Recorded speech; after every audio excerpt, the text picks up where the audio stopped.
저는 남편과 결혼한 지는 횟수로 6년 차인데요. 남편이 결혼 1년 차 때를 제외하고는 아직 한 번도 저희 친정부모님의 생신일에 친정집에 간 적이 없습니다. 이런저런 핑계를 들어서 혼자만 가라고 하더라고요. 처음에는 그럴듯한 핑계를 대길래 진짜 그런가 보다 하고 혼자서 갔습니다. 회사 일로 엄청 바쁜 척을 했고 미안해서 어쩔 줄을 몰라 하면서 친정분들께 적당한 애교를 부리면서 참석을 못해서 죄송하다는 전화를 잘하더니 어느 순간부터는 전화도 하지 않고 이제는 저 혼자만 친정집에 간다는 것을 당연시했습니다. 반면에 저는 한 번도 빠짐없이 시부모님의 생신을 잘 챙겨드렸습니다. 남편에게는 위에 손이 시누이만 있었는데 결혼과 동시에 외국에 나가서 살고 있어서 저희 남편이 항상 챙겨드려야 했어요. 보통 식당에서 식사를 하거나 집에서 상을 차려드리곤 했습니다. 저는 시부모님께 저희 친정 부모님보다도 더 정성을 다해서 챙겨드렸던 것 같습니다. 특별히 뭘 바라고 한 것은 아니었지만 처음에는 시부모님도 남편도 고마워했어요. 그런데 어느 순간부터는 당연시 하더라고요. 당연히 시부모님의 매번 생신은 며느리가 모시는 것처럼 알더라고요. 남편도 그랬고 시부모님도 그러셨습니다. 제가 어느 날 시어머니께 지나가는 말로 말씀을 드린 적이 있어요. 어머니, 오빠는 친정에 왜 한 번도 가질 않을까요? 이상하게도 꼭 그때만 되면 회사 일 때문에 바쁘네 어쩌네 하고 핑계를 대고 가지 않아요. 한 번도 안 갔단 말이니? 네, 제가 결혼한 그 해만 빼고는요. 일이 바빴나 보네. 하지만 어머님과 아버님 생신 때는 바빠도 꼭 왔잖아요. 그랬더니 시어머니가 그러셨습니다. 너는 그걸 말이라고 하는 게냐? 시부모님과 친정 부모님이 같을 수가 없다. 그래서 딸은 출가 외인이라고 하는 거야. 여자가 시집을 왔으면 시가 어른들에게만 충실해도 벅찰 텐데. 사위가 친정일을 신경 쓰게 해서야 되겠니? 네가 적당히 가운데서 잘하면 될 일이지.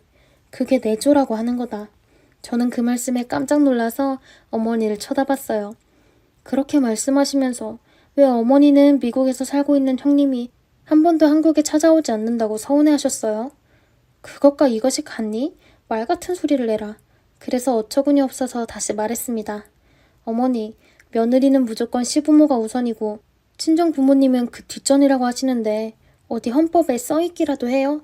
그랬더니 어처구니 없다는 표정으로 저를 보셨습니다. 그래서 제가 이때다 싶어서 시어머니에게 옳은 소리를 했습니다. 어머니, 시부모님이 친정 부모님보다 상전이라고 하시는데 그건 어머니 생각이죠. 저는 그렇게 생각하지 않습니다. 아니란 말이냐? 어디서 쓸데없는 말만 하고 있니? 어머니, 제가 쓸모있는 말을 드릴 테니 잘 알아들으세요. 저는 어머니와 아버님을 저희 친정 부모님보다 상전으로 모시기 위해서 시집을 온 게 아니에요.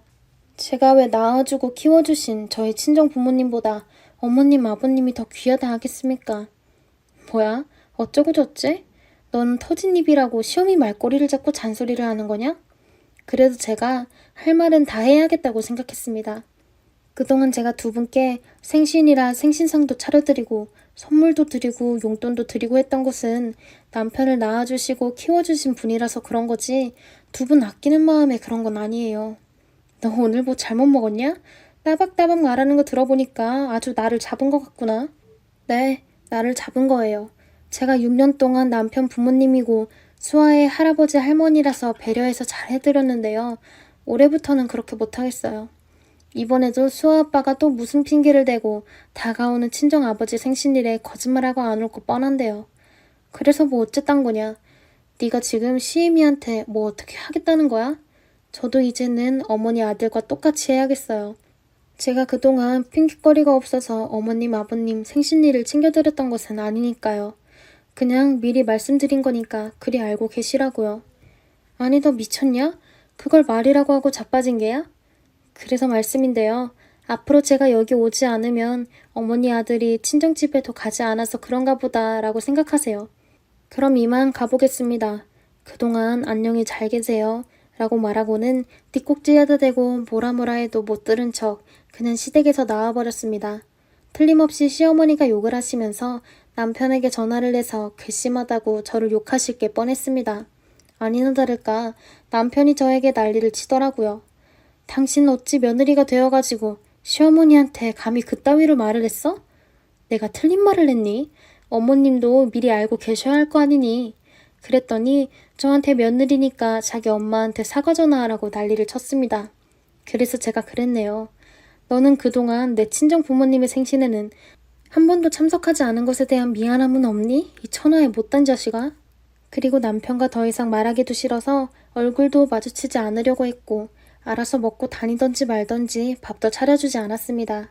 그리고 저희 친정아버지 생신이 다가와서 함께 가자는 말도 꺼내지 않았습니다. 사위라는 사람이 당연히 장인어른 생신일 정도는 기억하고 있는 것이 당연했으니까요. 역시나 함께 가지 않았고 이번에도 저는 어린 딸만 데리고 갔습니다. 여동생과 남동생 부부도 모두들 다 왔는데 남편만 참석하지 않아서 늘 그러려니 하고 묻지도 않으셨어요. 장녀로서 조금 많이 쪽팔리고 부끄러웠고요. 그리고 죄송스럽고요. 한참을 좋은 시간들을 보내고 있는데 남편에게 전화가 걸려왔습니다.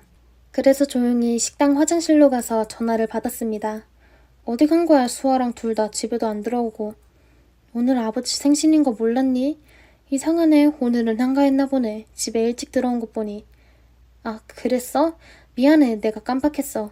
아니 너는 장인어른 생신이면 말을 해줬어야지. 말을 해주면 뭐하니? 핑계거리 찾아서 오지도 않을 거면서. 무슨 말을 그렇게 해. 내가 진짜 바빠서 그런 거지. 장인어른껜 잘 말씀드렸지? 그래, 잘 말씀드렸다. 네가 맨날 오기 싫어서 핑계를 대니까 아예 말도 꺼내지 않았다고 했다. 사위 자식은 자식도 아닌데 뭔 상관이냐 라고 하더라고. 그러더니 어떻게 장인어른께 안 간다는 말을 눈치도 없이 했냐 하는데 끊어버렸습니다. 사실은 친정아버지한테 아까 했던 말을 하지 않았어요. 그냥 남편이 무슨 반응을 할지 그냥 해본 말이었습니다. 친정 부모님도 눈치채신 것 같은데 물어보지는 않으셨죠. 마누라가 이쁘면 친정에 자주 올 텐데 그렇지 않은 걸 보면 저와 남편 사이가 좋지 않다는 것을 반증하는 것이었으니까요. 남편이 저에게 결혼 후 얼마 되지 않은 시점에서 애정이 식었다는 것을 깨닫게 되었습니다. 결혼 3년쯤 되었을 때 저는 비로소 남편과 이혼을 결심했습니다.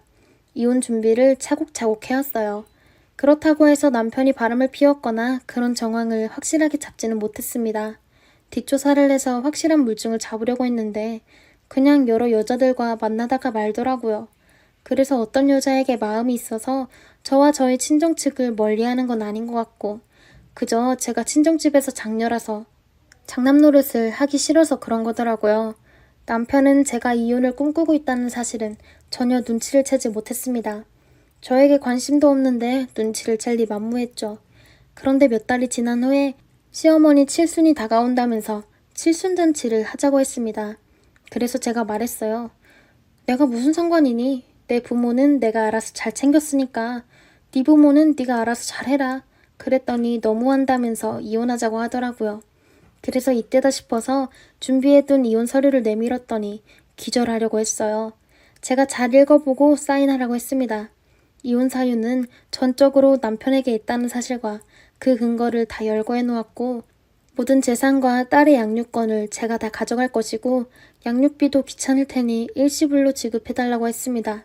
그랬더니 또 이혼당한다고 청개구리처럼 날뛰더라고요. 누구 좋으라고 이혼하냐고요. 저는 아쉬운 거 없으니까 시간을 줄 테니 잘 생각해보라고 사인하라고 했습니다. 그때까지 당분간 떨어져 지내자고 했어요. 그래서 남편에게 나가라고 했더니 그러네요. 내가 왜? 내 집에서 나가? 나가고 싶으면 네가 나가. 그래? 그럼 내가 나가지 뭐. 그래, 내가 나갈게. 라고 하고 더 이상 대화를 하지 않았습니다. 남편은 지가 나가긴 어딜 나간다고 그러냐는 듯한 표정을 지으면서 비웃더라고요. 그리고는 일주일이 훨씬 지난 어느 날 남편이 퇴근해서 집에 벨을 눌렀는데 아무도 나오지 않았답니다. 한참을 저를 부르며 문을 두드리자 앞집 아줌마가 그러더랍니다. 함께 이사 간 거 아니었어요? 네? 이사를 했다고요? 남편은 그때서야 놀라서 저에게 전화를 했습니다. 이게 무슨 짓이야? 어떻게 나도 모르게 이사를 간 거야? 네가 나가라고 했잖아. 그래서 집을 내놓은 거야. 내 명의로 든 집이니까 내 맘대로 팔았다 왜? 또 할 말 있냐? 뭐? 집이 네 명이라고? 그래, 네가 집안일 귀찮아서 다 나한테 맡겼잖아. 그래서 내가 내 명의로 바꿔놨다. 기억 안 나니? 네가 도장 찍어줬잖아. 뭐? 내가 도장을 찍었다고? 법무사에서 이혼설이라고 내가 잘 읽어보고 사인하라고 한 거 기억 안 나니? 내가 언제 웃기는 짬뽕 같은 소리 하지 말고 내가 건네준 이혼 서류에 잘 읽어보고 도장을 찍어서 보내기나 하셔. 너 이래도 되는 거야? 우리 엄마 칠순잔치도 다가오는데 꼭 이렇게까지 해야겠어? 누굴 탓하니? 이혼은 네가 먼저 꺼냈어. 6년 동안이나 너를 대신해서 네 부모한테 봉사한 셈 치고 내가 우리 수아는 잘 키울 테니까 너는 그냥 몸만 나가 떨어져라. 어머니 칠순잔치나 그런 말로 나한테 그만 징징대고 그냥 네 부모 일이니까 네가 알아서 해. 그리고 할 말 있으면 나 바쁘니까 내 변호사랑 연락하고 다신 나한테 연락하지 마. 저는 그동안 이혼 전문 변호사로 유명하다는 사무실을 친정아버지 소개로 자주 드나들었습니다. 오래전부터 준비를 해왔기 때문에 완벽해 보였는지 남편도 그만 제가 하자는 대로 항복을 했습니다. 그렇게 해서 저는 남편과 이혼을 하게 되었는데요. 지금 생각해도 참 잘했다고 생각하고 있습니다. 안녕하세요. 결혼 1년 된 새댁입니다. 남들은 신혼이 너무 좋을 때도 하는데 저희는 한 달에 두세 번씩 싸우네요.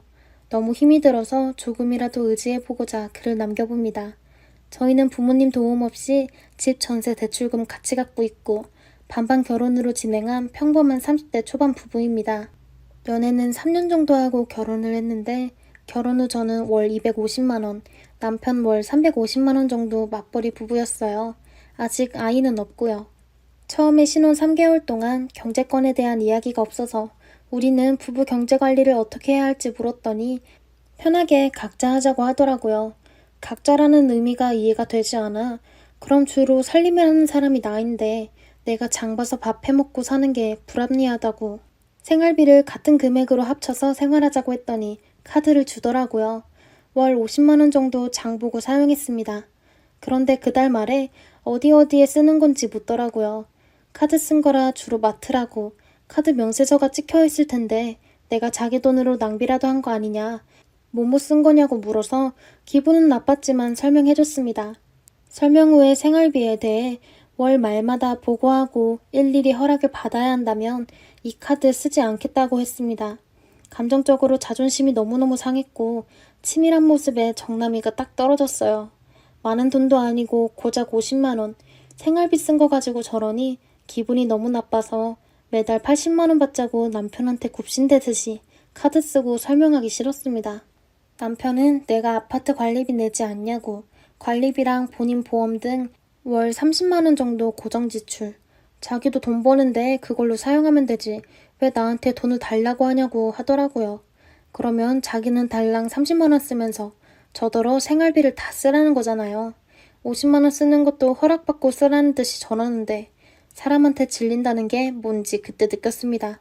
저는 싸워보기도 하고 설득해보기도 하였지만 남편은 요지부동이었고 변화가 없어서 반포기 상태로 제가 250만원을 벌면 50만원은 가정을 위해 사용하고 장보기, 집 생활용품 구매 등 하고 50만원은 제 용돈으로 쓰고 나머지는 저축을 했습니다.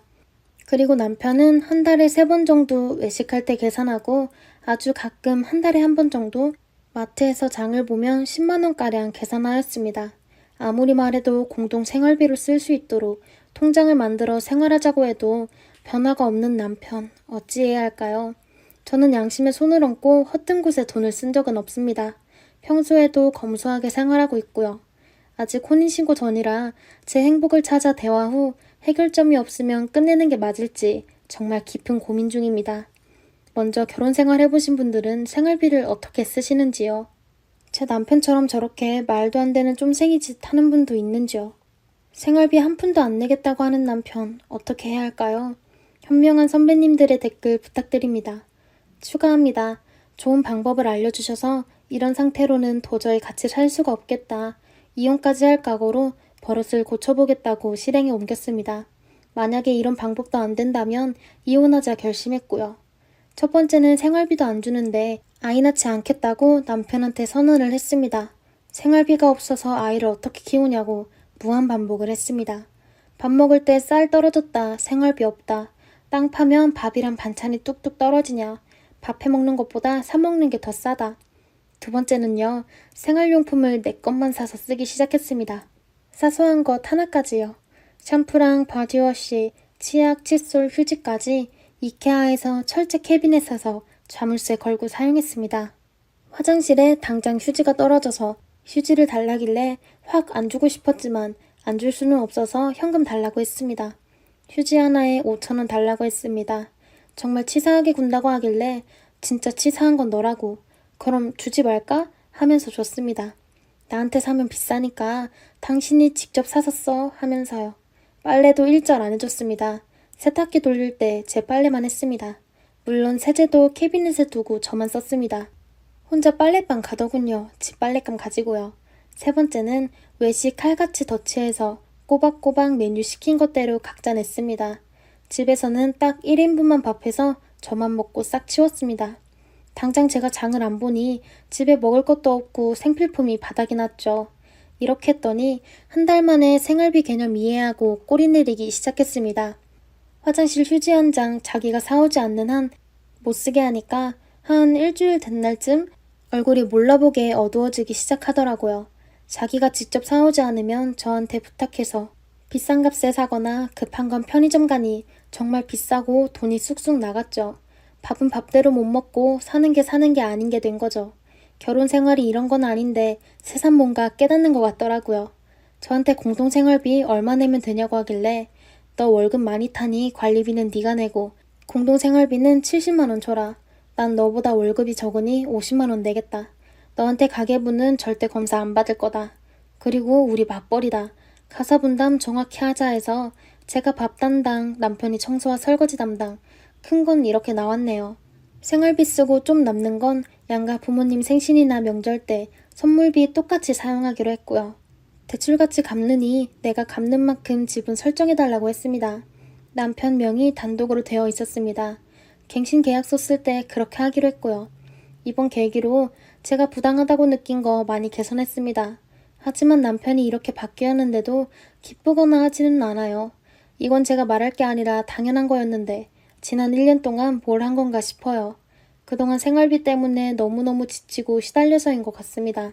사실 계속 고쳐서 같이 살아야 할지 혼인신고 안 한 상태이니 여기서 이혼으로 갈라서야 할지 잘 모르겠습니다. 여하튼 당장 생활비 건은 이렇게 제가 원하는 대로 해결은 되었습니다. 기가 막힌 조언을 해주신 분들 정말 감사합니다. 댓글입니다. 돈 관리를 각자 하자고 하는 남편을 상대하려고 하면 시댁을 끌어들여야 합니다. 남편 붙들고 결혼도 반반, 돈 관리도 각자 하라고 했으니 각자 집안도 각자 관리하자고 하세요. 아울러 바로 시부모에게 전화를 하세요. 결혼할 때도 반반했고 결혼한 지 1년이 넘도록 남편이 돈 관리도 각자 하자고 하면서 생활비를 안 준다. 아울러 각자 집안도 각자 챙기기로 하였으니 앞으로는 며느리 없다고 여기시고 각종 경조사 명절 때는 앞으로 각자 집안으로 가겠으니 올 설 명절부터 찾아뵙지 못하겠다고 통보를 하세요. 남편이 저 모양이면 님이 결단을 내려야 합니다. 이대로 평생을 저 모양으로 살 것인지 아니면 헤어짐을 각오하고 결단을 내리던가요. 그 전에 친정 부모님께도 상담을 하시고 결단 내리세요. 맞벌이에 공동생활비도 안 내겠다고 하면 지금은 그렇다 치고 애 낳고 전업이라도 하게 되면 볼만하겠네요. 진 남편 중에도 생활비 따로 안 주고 카드 주면서 자기한테 결제 문자 날라오면 바로 톡해서 무슨 한복 샀는지 물어보는 새끼 있는데 돈 버는 유세 어마어마합니다. 경험자가 진심으로 말하는 건데 그냥 헤어지세요. 10년을 살아도 저 버릇 못 고쳐요. 생활비 안 주는 남편 아들의 전형적인 특징이에요. 아기 낳지 마요 제발요. 저런 인간하고 살면 돈 때문에 비참해져요. 님이 애 낳아서 휴직해야 하는 상황이 생겨봐요. 진짜 무릎 꿇고 생활비 받아야 할걸요.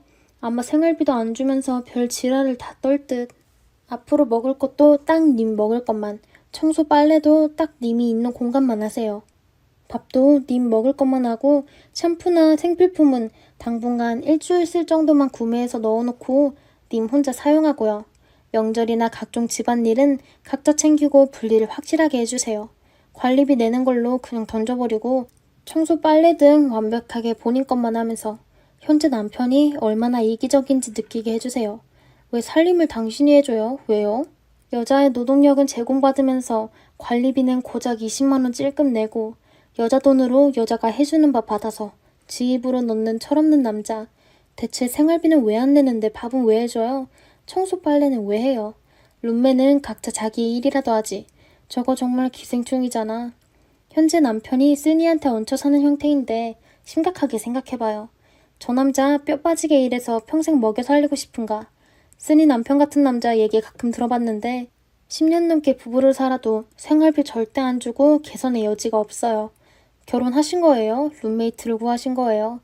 저는 결혼 4년 차인데 남편 월급이 제 통장에 그대로 들어와요. 낼 거 다 내고 제가 아무리 소비를 심각하게 해도 경제권 빼앗아 간 적 없어요. 소비를 줄일 수 있도록 고쳐보라고, 직접 느끼지 못하면 절대 못 고칠 거라고. 지금도 모든 경제권 제 손에 있어요. 통장 하나 만들어서 각각 한 달에 50만 원씩 공동생활비 사용하자고 해보세요. 그 순이가 나중에 아이 낳고 경제활동 못하고 육아하면은 자기가 벌어온 돈으로 먹고 놀고 자는 식충이라고 무시하고 하겠네요. 이런 대접 받으려고 부모님이 여태 님 키우고 시집 보낸 거 아니잖아요. 도저히 합의점이 없다면 그냥 각자 부모님 집에서 살면서 주말부부 하자고. 이게 무슨 부부 사이냐고 해야 할 듯요.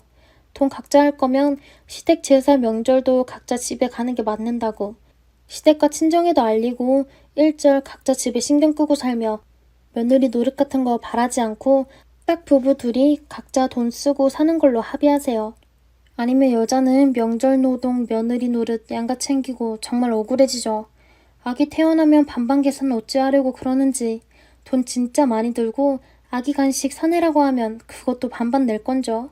객관적으로 애 없을 때 이혼을 하던지 세게 나가서 정신상태를 고쳐버리든지 하세요.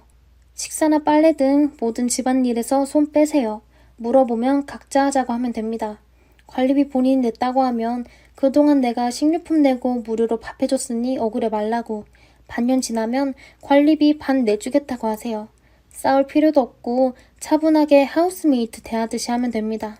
저도 결혼하고 전업으로 아기 키우기로 하고 돌 되어서 다시 이야기를 했어요. 근데 생활비 안 주고 신용카드 한 장 주고는 돈 줬다고 합니다. 아기 물건 10,000원짜리를 사도 뭐 샀다고 캡처해서 보내줘야 해요.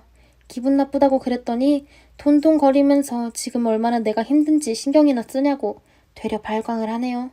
나 만나고 빚만 늘었대요. 제가 과소비를 한답니다. 썬 로션도 안 산 지 1년 넘었고요. 화장품을 사고 어디 나가지도 않아요. 옷도 원래 있던 거 입고 출산하면서 여름에 수유복 샀던 게 다입니다. 근데도 제가 돈을 막 써서 본인 인생 망쳤다고 스트레스 어마어마하게 줍니다. 결국 9개월 아기 데리고 이혼 소송합니다. 안녕하세요. 저는 40대 후반의 여성입니다. 인간이 돈 앞에서 얼마나 더러워지고 간사해질 수 있는지 살아가면서 저는 아주 뼈저리게 느꼈습니다. 혹시나 저처럼 안일하게 대처했다가 큰 낭패를 보시는 분들이 있을까 해서 이렇게 조심하라는 차원에서 제 이야기를 사연으로 보내봅니다. 저는 20대 후반에 개차반 같은 전남편을 만나 결혼을 한 번 실패한 적이 있습니다. 연애할 때 임신을 해서 결혼을 하게 되었는데 전남편은 결혼 전과 달리 결혼하고 난 뒤로 본색을 드러냈던 사람 같지 않던 놈이라 맨날 바람 피우고 제가 그런 걸로 뭐라고 하자 기가 막히게도 오히려 저보고 어쩔 거냐며 도발하던 인간이었죠. 그렇게 결혼 생활 중 저에게 믿는 거라고는 제 뱃속으로 낳은 딸아이 하나였는데 그 딸아이가 8살 무렵 갑자기 고열과 영문을 알 수 없는 병으로 며칠 시달리다가 세상을 떠나게 되면서 모든 것을 저는 포기하게 되었습니다.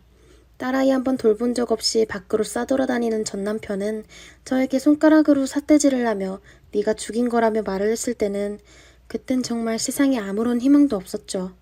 안 그래도 정도 없던 무늬만 부부였던 사이였지만 그나마 기댈 곳이었던 딸아이가 없어지자 바로 이혼하게 되었습니다. 그 이후로 약 1년간을 밖에 나가지 않았고 그저 집에서만 있던 저에게 어느 날 손을 내밀어 주었던 게 지금의 남편이었죠. 대학 시절부터 저를 너무 많이 좋아했었던 남편은 제가 결혼하기 전까지도 꾸준히 저에게 연락을 하며 지냈었지만 둘 다 일하는 지역이 달라서 끝내는 잘 되지 못했었는데 대학 동창들한테 제가 이혼한 사실을 듣고는 그때부터 꾸준히 연락이 왔었습니다. 알고 봤더니 남편 또한 결혼을 했다가 성격 차이로 이혼하게 되면서 둘 다 이혼 남녀라 저를 만나는 데는 큰 문제가 없었던 상태였죠. 둘이 상황도 처지도 비슷했기에 남편은 저를 죽자 살자 쫓아다녔고 저는 저에게 앞으로 두 번의 결혼은 없을 거라고 다짐했던 바와 달리 남편의 적극적인 구애에 넘어가게 되었습니다. 저도 혼자서 지내는 것도 쓸쓸했고 남편의 순수한 진실된 마음이 그대로 저에게 느껴졌으니까요. 그렇게 30대 후반의 나이에 다시 시작하게 된 결혼 생활은 처음 결혼했을 때와는 달리 너무나도 좋았습니다. 둘은 아이 생각도 없었고 피차 두 번째 결혼이니 혼인신고도 굳이 하지 않았고 그냥 결혼이라고 말하기도 애매해서 일단 둘이서 같이 사는 걸로 결혼 생활을 시작했었어요. 그렇게 수년이 지나서 둘이 그때 가서야 혼인신고를 한다는 게 참 어색하기도 해서 둘 다 혼인신고는 안 하고 살았습니다. 저희 둘의 성격이나 취향도 비슷해서 그동안 열심히 일해서 모은 돈은 노는 데 쓰기보다는 더욱 열심히 모아서 아파트를 사고 저축도 많이 하고 그렇게 지냈는데 저희 둘 다 취미 자체가 재테크, 돈 모으는 데만 재미를 느껴서 그런 건지 돈을 모아 늘려가는 재산에 둘 다 재미를 붙이고 있었죠. 그러나 문제는 남편의 가족, 시댁에서 발생되기 시작했습니다.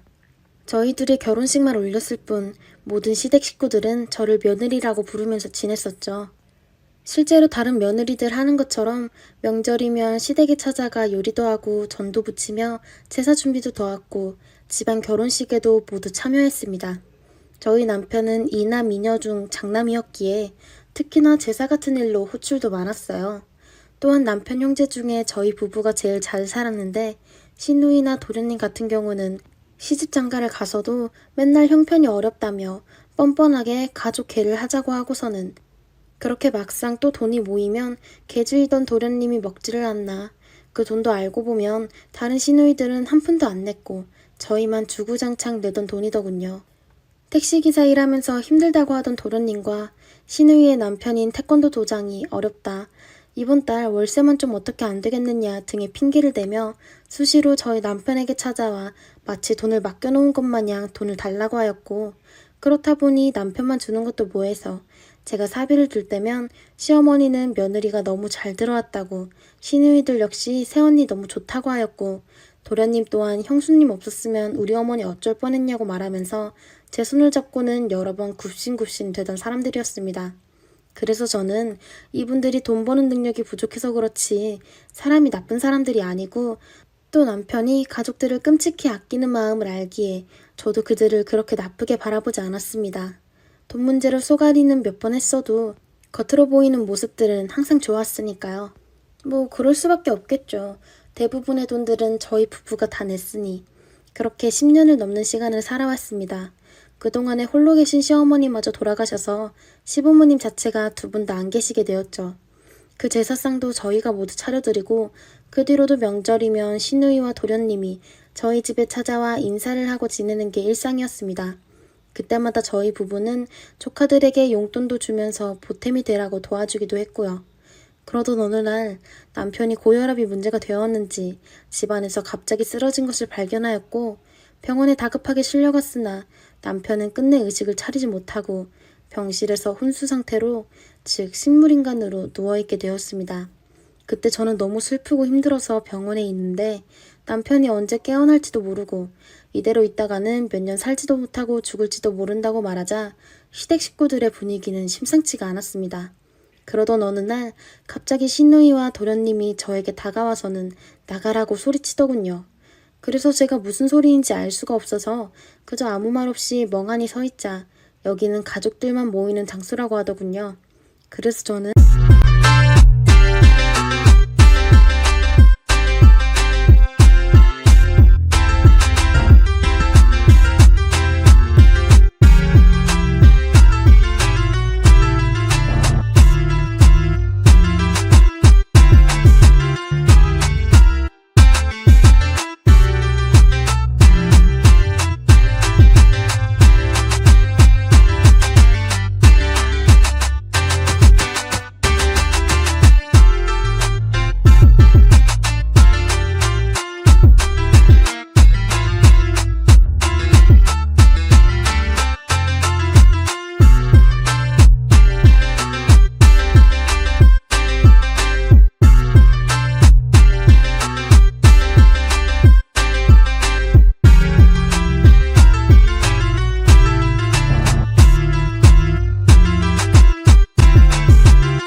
제가 남편의 아내인데 무슨 소리를 하냐고 하니까 혼인신고도 안 했는데 아내는 무슨 아내냐고. 우리 가족 중에 당신을 형수로 생각하는 사람 아무도 없으니 당장 나가라고 하는데 기가 막히고 어이가 없더군요. 그러면서 결국은 저를 그곳에서 억지로 끄집어내서 밀치는데 그때부터 문제가 복잡해지기 시작했습니다. 그동안 저에게 형수, 새언니 하던 것들이 저에게 그렇게 대하는 이유는 알고 보니 재산의 모든 명의가 남편 앞으로 되어 있었기 때문이었죠. 저희가 돈 모으는데 돈 관리는 남편이 잘했었기에 특히 남편이 투자적인 감각이 좋아서 저희가 모은 돈들을 크게 부풀리고 했었거든요. 그랬던 게 젊은 나이에 이렇게 돼버리니까 이 인간만도 못한 것들의 눈을 돌아가게 만들었나 봅니다. 제가 남편과 혼인신고를 안 했으니 남편 재산에 대한 권리가 없고 자식도 없으니까 이제 남편 재산은 자기들 것이라는 거였죠. 그러면서 그 돈으로 뭐 할지 제 앞에서 약을 올리며 남편 병원에서는 이미 마치 자기들이 부자가 된 것 마냥 떠드는데 진짜 소름이 돋고 치가 떨리더군요.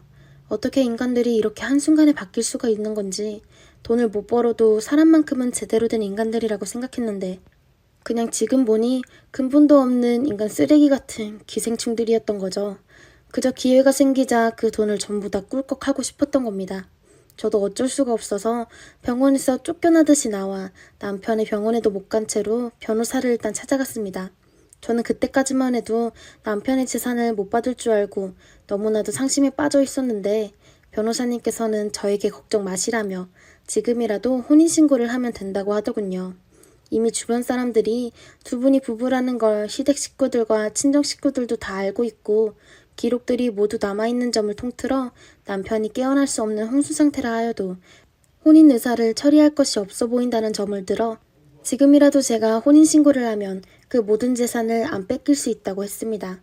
모든 것은 남편이 살아있을 때 빨리 하셔야 한다고 했었고 저는 그래서 부랴부랴 남편과 혼인신고를 마칠 수 있었네요. 그 뒤로 제가 혼인신고하게 된 걸 알게 된 시댁 식구들은 길길이 날뛰며 저에게 도둑년이라며 자기들은 모르는 여자라며 저 여자가 재산을 노리고 한 것이라고 말하면서 저를 고소했고 그렇게 법정 공방이 여러 차례 있었으나 그동안 제가 남편에게 주기적으로 돈을 보냈던 증거들이 명확한 점을 통틀어 남편의 모든 재산에 대한 권리는 끝내 저에게 있게 되었습니다. 즉 처음부터 시동생들이 우기던 헛소리와는 달리 모든 재산의 권리는 저한테 있었던 겁니다. 그렇게 시동생들은 단순히 한치 앞만 보고는 인간의 탈을 쓰고 저에게 짐승만도 못한 행동을 저지른 거였죠. 시댁 식구들은 그제서야 상황이 뭔가 잘못되었다는 걸 느꼈는지 갑자기 또 태도를 바꾸면서 저에게 찾아와서 말하기를 형수님, 언니 이런 소리를 하는데 정말 그때 마음 같아서는 얼굴에 침이라도 뱉고 싶더군요. 제 앞에서 울면서 무릎같이 꿇더니 자기들이 잠시 미쳤었다며 너무 살기 어렵다 보니 끝내는 해서는 안 될 일을 해버렸다는데 그 말이 저는 더 소름이 돋더군요. 그래서 제가 그들에게 말했습니다. 만약 이 재산이 당신들이 그렇게 계획한 대로 상속되었어도 나한테 이랬을 거냐고. 형수, 새언니, 진짜 역겨우니까 그만 쇼하라고. 원래는 남편이 세상을 떠났어도 당신들은 내가 그래도 맏며느리로서 챙기려고 했는데 평생 그냥 당신들은 그렇게 허덕이면서 잘 살라고. 아무쪼록 한 번만 더 나한테 찾아오면 바로 경찰 부를 테니까 여기서 당장 나가라고 하자 시댁 식구들은 자신들의 진심을 보여드리겠다며 그 이후로도 연락이 오길래 저는 모두 다 차단했습니다. 한 번은 술에 취해서 제 집을 찾아와서는 돈 좀 달라고 낭동을 피우길래 바로 경찰을 불러서 쫓아낸 적도 있을 정도입니다. 아무리 세상 사는데 돈이 중요하다고 하지만 어떻게 인간들이 돈 때문에 이렇게까지 추해질 수가 있는지 지금 돌이켜봐도 너무나도 어이가 없네요. 여러분들 혹시나 저처럼 남편이 어떻게 될지 모르고 그저 사실혼으로만 사시는 분들이 있다면 지금이라도 혼인신고를 하시기 바랍니다. 저도 만약 남편이 혼수 상태가 아니라 죽었다면 이야기는 아마 지금과 많이 달라졌을 거라고 하더군요. 아무쪼록 저와 같은 사람이 안 나타나길 바라며 긴 글 읽어주셔서 감사합니다.